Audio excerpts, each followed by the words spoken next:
여러분 안녕하십니까? 뉴스데스크 제주입니다. 공직선거법 위반 혐의로 기소된 오영훈 제주도지사에 대한 두 번째 재판이 오늘 열렸습니다. 사전선거운동과 지지선언 유도 등 검찰이 제기한 혐의마다 검찰과 오 지사 측이 팽팽히 맞섰습니다. 박주연 기자가 보도합니다.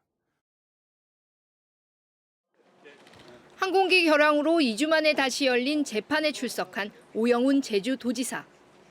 안녕하세요, 지사님. 특별히 드릴 말씀 없습니다. 검찰이 증거 동영상을 재생하며 시작한 두 번째 재판의 쟁점 역시 사전선거운동 혐의였습니다.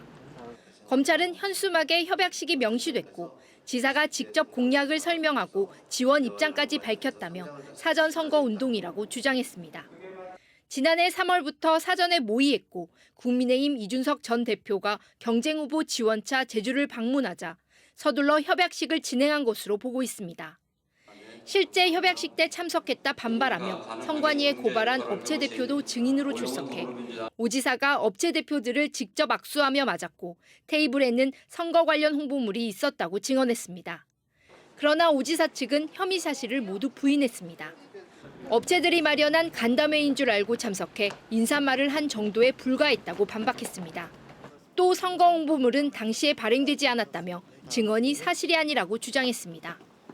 검찰은 또 당내 경선 과정에서 각종 단체의 지지 선언을 유도했다고 주장했고 오 지사 측은 자발적인 참여라고 선을 그었습니다.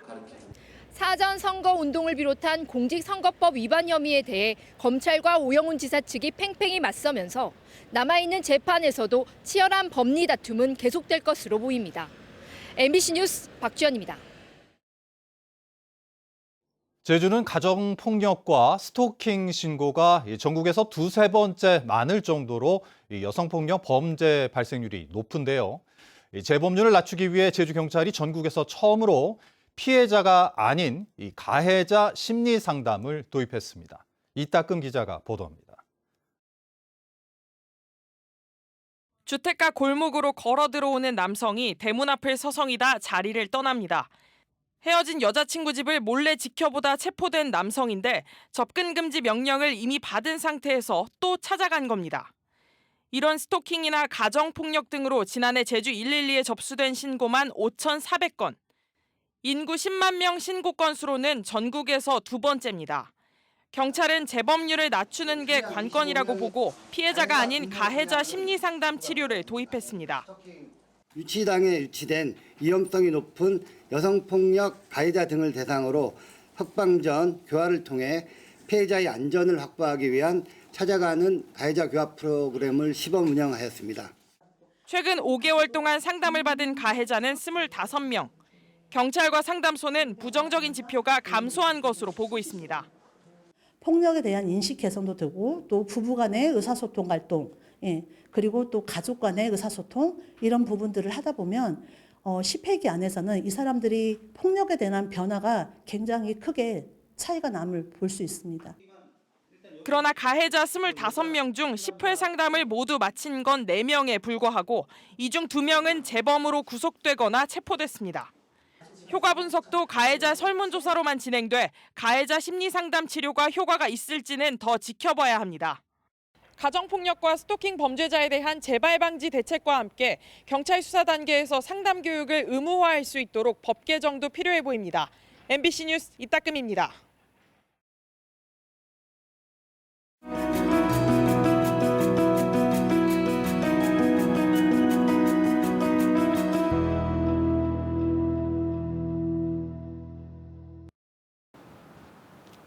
거리에서 찾는 뉴스, 생각할 거리의 김하은입니다.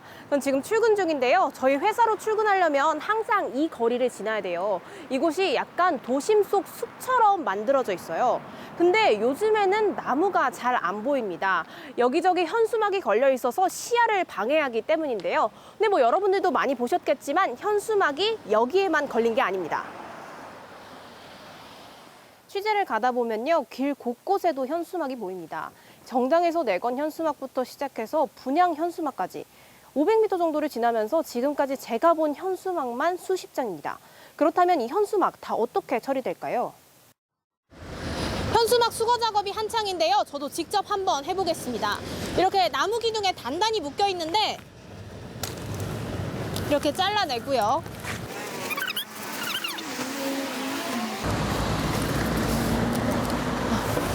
근데 주무관님 이렇게 보통 현수막 수거하면서 돌아다니시면 하루에 몇 개 정도 수거하세요? 평일 같은 경우에는 한 10개 정도로 하고 있습니다. 주말 같은 경우에는 한 30장 정도 그렇게 하고 있고요. 또 분양하우스라든가 이제 헬스클럽 그런 데 많아지기 때문에 경쟁을 하다 보니까 더 많아진 것 같아요. 이렇게 수거한 현수막들은 주민센터 한켠에 있는 현수막 수거함으로 모아지는데요. 이게 2주가량 모은 거라고 하는데 보시면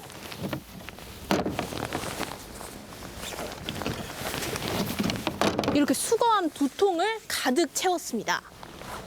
이렇게 모인 현수막이 몇 장이나 되냐면요. 제주도에서 지난 2020년에는 7만 2천 장, 2021년에는 5만 5천 장, 대선과 지방선거가 있었던 2022년에는 무려 20만 장이 넘게 수거됐습니다.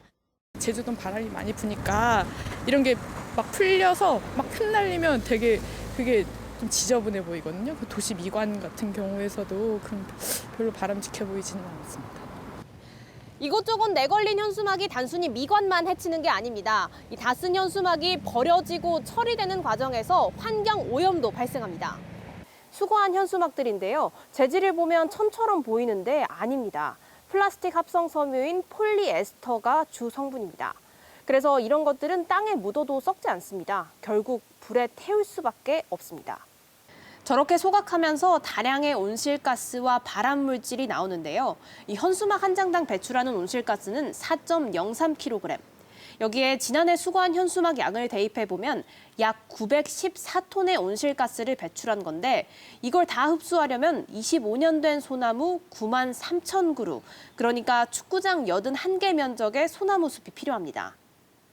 현수막 쓰레기가 문제가 되다 보니까 다른 시도에서는 폐현수막을 그냥 버리지 않고 되도록이면 재활용해 쓰자는 움직임이 늘고 있습니다. 폐현수막을 활용해 토시를 만들기도 하고 가방을 만들기도 합니다. 환경부가 발표한 자료를 보면 지자체별로 폐현수막 재활용률이 나와 있어요. 서울, 대전, 대구, 부산 찍고 쭉 내려와서 제주를 봤더니 자료가 없습니다. 그래서 제주도에 문의를 해봤는데요. 도에서 저희가 현수막을 따로 관리하거나 이제 그렇게 별도 배출하고 그걸 행정에서 관여하고 하는 거는 제가 알기는 없습니다. 물론 재활용이 근본적인 대책은 될 수 없습니다. 결국은 태워야 하니까요. 그래도 청정 제주를 외치는 제주도가 아무런 실천도 안 한다는 건 문제가 있어 보입니다. 해법은 현수막 사용을 줄여나가는 건데 제도가 먼저 뒷받침돼야 합니다. 쓰레기를 비닐봉지 하나 줄여라, 컵 하나 줄여라 이렇게 시민들에게 책임을 전가할 것이 아니라 정치권에서부터 이런 사용량을 줄일 수 있는 노력들이 더 많이 이루어져야 된다라고 보고 있습니다. 최근 일부 지자체나 지방의회 차원에서도 현수막 사용을 줄이려는 시도를 하고 있습니다. 지난 1월 전북 전주시 의회는 시의원들에게 명절 인사용 현수막을 내걸지 않도록 권고했고요. 경기 광명시는 행정용 현수막 총량제를 도입해 시행하고 있습니다. 제주에서도 최근 비슷한 움직임이 감지되기 시작했습니다. 도민에게 짜증과 피로감만 안겨주는 현수막 정치, 여기저기 우후죽순으로 늘어만 가는 현수막 문화, 우리 스스로가 자제하며 달라져야 하지 않을까 생각합니다. 부족한 공론회장도 문제입니다. 현수막 말고는 목소리를 내기 어려운 노동자들, 소규모 자영업자들, 사회적 약자들이 보다 효율적으로 목소리를 내고 사회와 소통할 수 있는 방안들을 고민할 필요도 있습니다.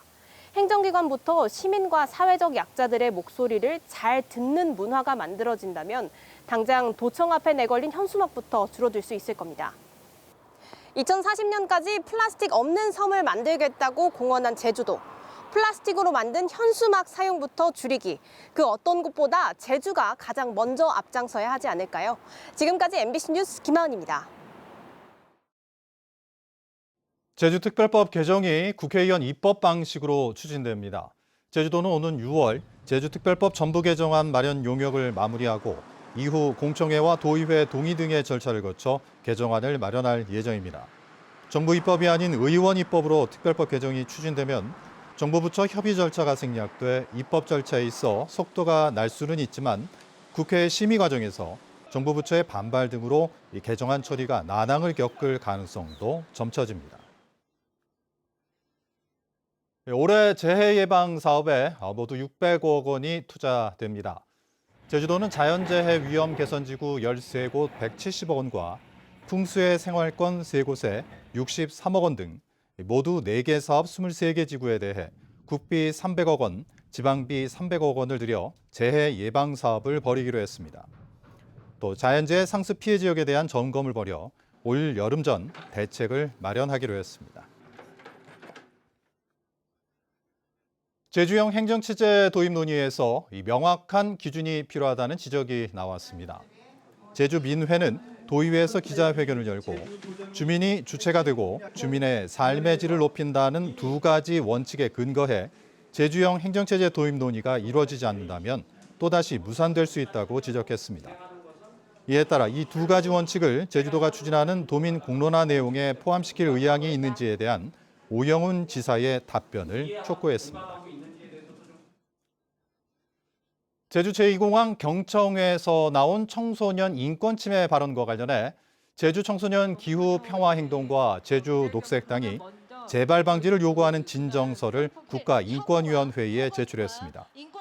이들은 만연해 있는 나이 차별과 혐오 표현 근절을 위한 대책이 절실하다며 제주도도 이번 사건을 계기로 인권 침해 방지 대책을 세워야 한다고 주장했습니다. 앞으로 해상풍력 발전을 추진할 경우 사업자와 자치단체, 주민이 참여하는 지역협의회를 구성해야 합니다. 산업자원부는 해상풍력을 둘러싼 갈등을 줄이기 위해 주민과 함께하는 해상풍력 발전 안내서를 마련하고 전국 자치단체 공무원을 대상으로 설명회를 열었습니다.